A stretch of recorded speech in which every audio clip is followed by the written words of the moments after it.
Assalamualaikum warahmatullahi wabarakatuh dan selamat pagi.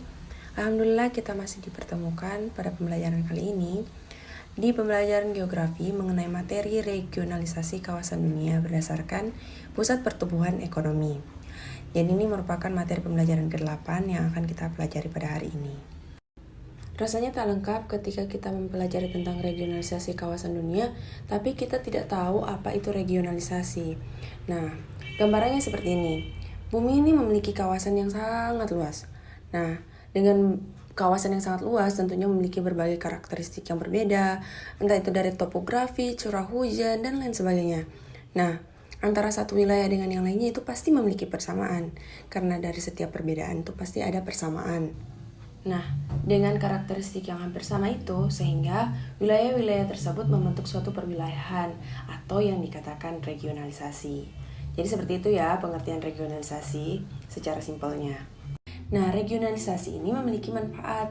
Nah, apa saja manfaatnya? Nah, salah satunya adalah meningkatkan perekonomian di wilayah regional. Nah, regionalisasi ini menjadi salah satu faktor pendorong dalam kemajuan ekonomi. Perekonomian suatu negara dikatakan meningkat atau positif dilihat dari geliat ekonomi suatu negara ketika semakin baik atau tidak, atau malah sebaliknya. Nah, pertumbuhan ekonomi suatu negara itu dilihat dari perubahan ekonomi suatu negara dari waktu ke waktu secara berkesinambungan. Selanjutnya kita masuk pada bentuk-bentuk regionalisasi berdasarkan pusat pertumbuhan dunia. Baik, yang pertama adalah Masyarakat Ekonomi Eropa atau MEE, atau yang lebih dikenal dengan nama Uni Eropa. Merupakan organisasi kawasan Eropa yang memiliki tujuan menyatukan dan mengembangkan perekonomian negara anggota. Nah, di MEE ini atau Uni Eropa ini terdapat 27 negara yang pastinya adalah negara-negara yang berada di benua Eropa. Nah, seperti yang telah Ibu jelaskan tadi mengenai regionalisasi. Regionalisasi itu kan pengelompokan beberapa wilayah menjadi satu. Nah, di sini negara-negara yang berada di benua Eropa mengelompokkan diri ke dalam Uni Eropa ini. Bisa dipahami kan maksud dari regionalisasi ini? Jadi 27 negara itu bersatu dalam MEE dan memiliki tujuan yang sama. Di sini ada 3 tujuannya, yaitu integrasi Eropa dengan cara menjalin kerjasama ekonomi, memperbaiki taraf hidup dan memperluas lapangan kerja, juga memajukan perdagangan dan menghapus semua rintangan yang menghambat lajunya perdagangan internasional. Jadi seperti itu. Yang tadi ada MEE, sekarang ada MEA dan AFTA. MEA atau Masyarakat Ekonomi ASEAN dan AFTA adalah ASEAN Free Trade Area. Masing-masing kita akan bahas. Yang pertama adalah AFTA, yang merupakan kesepakatan perdagangan bebas antar negara ASEAN. Jadi kalian pasti tahu kan negara ASEAN itu apa? Jadi anggota-anggota negara ASEAN ada Indonesia, Malaysia, Singapura, Thailand, Filipina, Brunei Darussalam, Vietnam, Laos, Myanmar, dan Kamboja.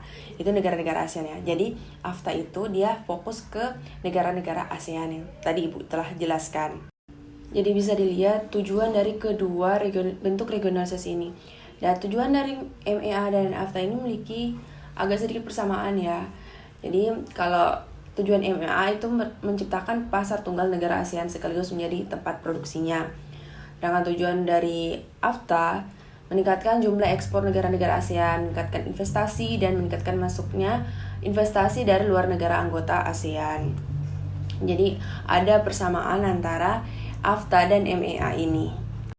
Kalau diperhatikan secara seksama, kalau MEA itu dia lebih menggambarkan adanya perekonomian yang global di antara negara-negara ASEAN. Artinya MEA ini dimaksudkan untuk meningkatkan daya saing ekonomi di kawasan regional ASEAN.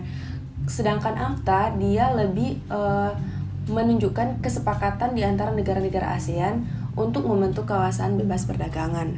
Jadi itu merupakan perbedaan ya. Kalau tujuan kurang lebih sama seperti yang tadi Ibu jelaskan. Selanjutnya ada APEC atau Asia Pacific Economic Cooperation. Merupakan kerjasama negara-negara Asia Pasifik dalam bidang ekonomi. Nah, ini kalau yang tadi ASEAN, sekarang Asia Pasifik, yang artinya kawasannya itu luas. Ada 21 negara Pasifik yang masuk dalam anggota APEC ini. Nah, kalau tadi ASEAN hanya beberapa, dan kalau di APEC ini dia lebih banyak negara yang termasuk di dalamnya. Tujuannya pun simpel, untuk mempererat komunitas dan mendorong terciptanya perdagangan bebas di kawasan Asia Pasifik.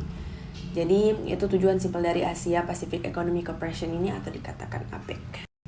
Baik, selanjutnya ada NAFTA atau North Asian Free Trade Agreement yang merupakan perjanjian perdagangan bebas negara-negara di kawasan Amerika Utara yang terdiri dari Kanada, Amerika Serikat, dan Meksiko. Nah, tujuan dari NAFTA ini salah satunya adalah meningkatkan kegiatan ekonomi para anggota dengan penghapusan tarif dan non-tarif serta standarisasi barang-barang yang diperdagangkan. Dan masih ada lagi tujuan dari NAFTA ini. Nah, kalian pasti mendengar tadi ada perdagangan bebas atau pasar bebas.